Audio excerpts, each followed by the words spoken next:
Pwede ko bang masolo muna itong ahan-han ko talaga. Sige, mag-usap kayo doon. Update mo ako, ha? Alik ka dito, bilisan natin, Bilisan mo na rin. Halika dito. Ano ba ang trip mo, ha? Ano yung pinagsasabi mo sa kanila?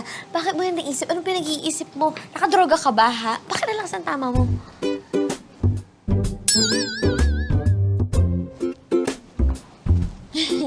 Halika doon tayo sa baba. Kasi di ba?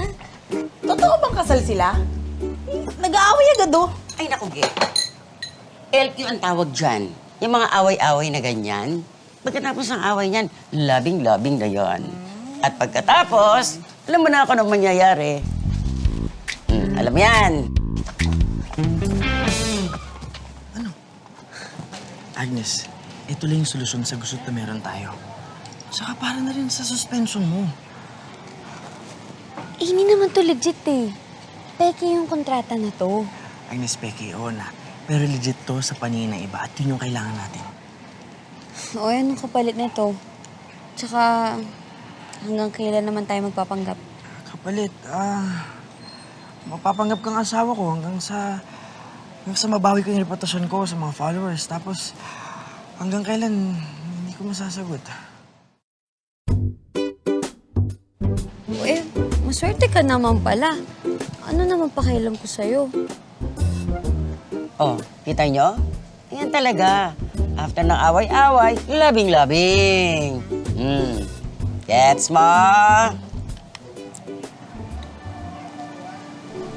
Agnes. Agnes, sirang-sira na ako. Sa mga tao, lalo na sa pamilya ko. Isipin mo na lang na humihila ako ng pabor sa'yo. Oo, totoo. Mas kailangan ko to kaysa sa'yo. Kasi ikaw, makakahanap ka naman ng bagong trabaho. Ako, Agnes, wala na. Sinira na nung ex ko. Sinira na niya yung mga pangarap ko. So please, Agnes. Please.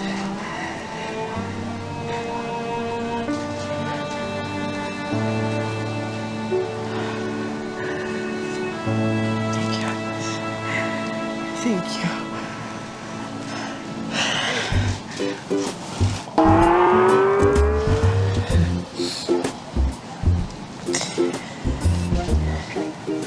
Iyakapin mo ako.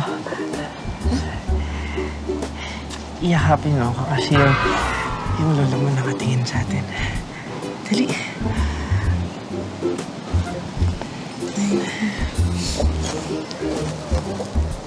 Pag-uusapan natin kung ilang yakap lang sa isang araw, ha? Sige. Higpitan mo naman yung may pagmamahal. Dali. Napapatay mo na yata ako sa yakap, eh.